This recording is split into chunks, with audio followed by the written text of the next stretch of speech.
name is Superman, and the topic of my speech today is dreams. So first of all, I would like all of you to close your eyes for 10 seconds. And I would like you all to think about what is your greatest dream in life. And to really think about if you could have anything, what would it be? Cool, you can open your eyes again. Before starting, I'm going to tell you a short story. Back in Denmark, I work at a company called Bianco Footwear. How many here knows that one? It's a Danish company, but pretty popular in the whole Scandinavia. Yeah. I got the chance a few times. I've been working there 2 years now, and a few times I've had the chance to talk to our founder, Pernille Larsen, who is a great entrepreneur and a big inspiration for me.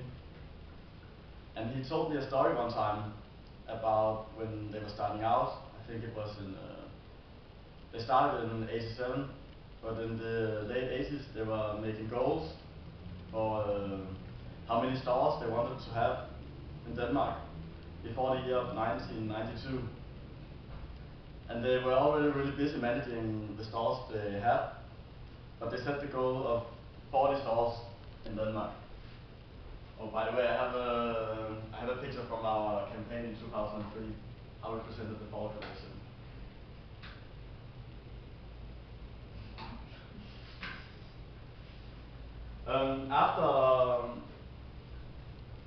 After we reached the year 92, we had exactly 40 stores in Denmark.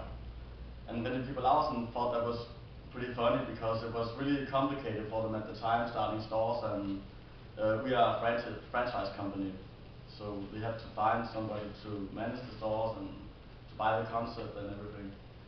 So as he said to me, he wished that he would have set the number to 100 or 200 or something. But what I'm going to talk about to you today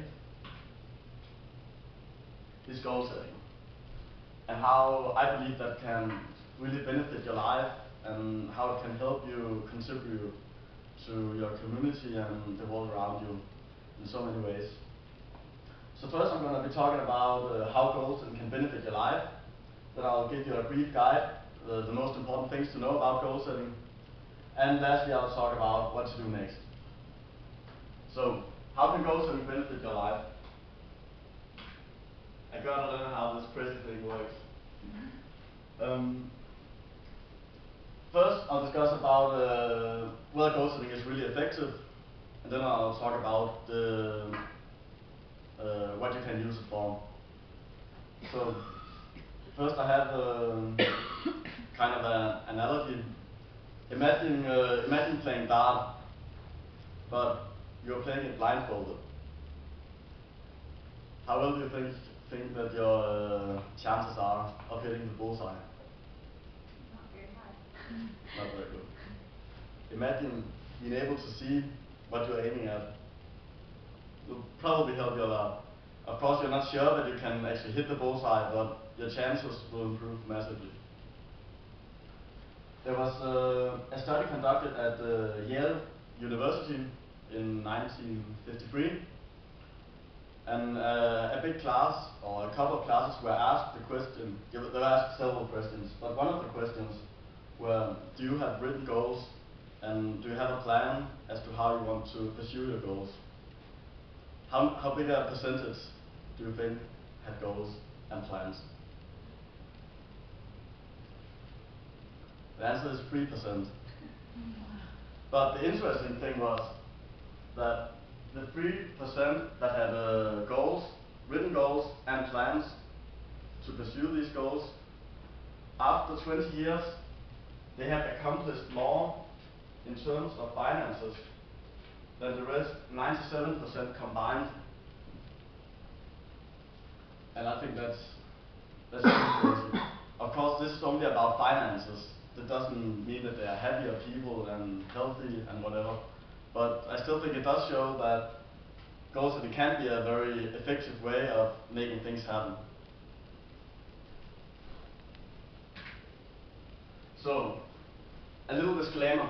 when me and my friends and my brother back in Denmark, we first heard about goal setting, we were like, oh my god, we are all gonna be millionaires. This is awesome. But of course, it's not a magic pill. Writing down, I don't know if you know the secret, but this is not the secret. Writing down your goals doesn't mean that they will magically happen.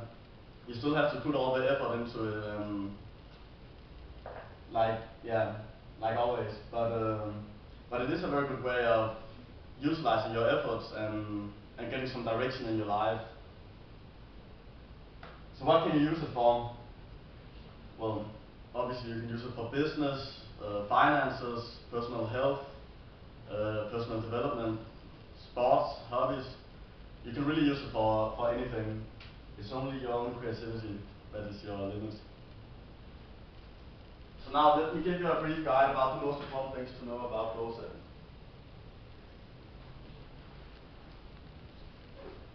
When you make your goals, they have to be specific, you have to have a strong purpose, and you have to have a plan. So what do I mean by specific? Firstly, you have to have a deadline. Because remember when Valdez talked about the brain and how you can use NLP to kind of trick your brain into chasing bad habits? Well, the brain works in many funny ways. And one thing is that when it has a specific goal and a deadline, it's much more real for the brain. Like if your goal, for example, is I want to become rich, the brain doesn't understand what that means. But if you say I want to have $10 million, that's specific. So the brain is much more comprehensible for the brain to pursue. You have to have a purpose that really will keep you going if bad things happen, and they will. Like when Edison was inventing the bulb, lightning bulb, is that the word in English? Yeah. It failed like 10,000 times, but he would keep going. Oh yeah, he said that he didn't fail. He found 10,000 ways not to invent a bulb. But you have to have that purpose that will keep you going when bad things happen and when it looks like you're screwed. You have to have a plan. Kind of speaks for itself, but the reason is that you never want to have an excuse not to act. So if the first plan doesn't work, you want to have another thing you can do or something else you can do. So you never want to have excuses, you want to have plans. So, what to do next? I really want you all to try this out. The thing that you imagine when you close your eyes, think about it. Would it be worth writing it down, writing some reasons, putting some effort into it? If so, I really think you should try it. You know a few basic things now about how to use goal setting, but there are some other resources I would like to recommend you very briefly. Okay, so there are 4 books. Think and Grow Rich, The 7 Habits, Awaken the Giant Within by Tony Robbins. And this one is the next one I'm going to read, but I'm finished with the one I'm reading now. For starting, I would recommend 7 Habits and Awaken the Giant Within. The other one is Think and Grow Rich, is written in like the year 1940 or something, so it's a bit dry. So a brief summary. I told you a bit about the benefits, about the study from Yale, where 3% of the class had achieved more in terms of finances than the rest of the class combined. I talked about the Dartmouth reform and how knowing what you're aiming at will be a great help in achieving it. And I told you about how to do goal setting. It has to be specific, it has to have a purpose, and you have to have a plan. And now lastly, let me tell you a very short story. I'm sure you have all seen Disney's old classic, Alice in Wonderland. So Alice, she comes into Wonderland, and she asks the smiling cat, which way should I go? So the cat says, well, that depends. Where do you want to get to? And she says, I don't know. Well, then it doesn't matter which way you go. So I think that kind of, this little example kind of shows my whole point. So I want to leave you with the words from Walt Disney: if you can dream it, you can do it. And please try this out. It can really benefit you and the world around you. Thanks for listening.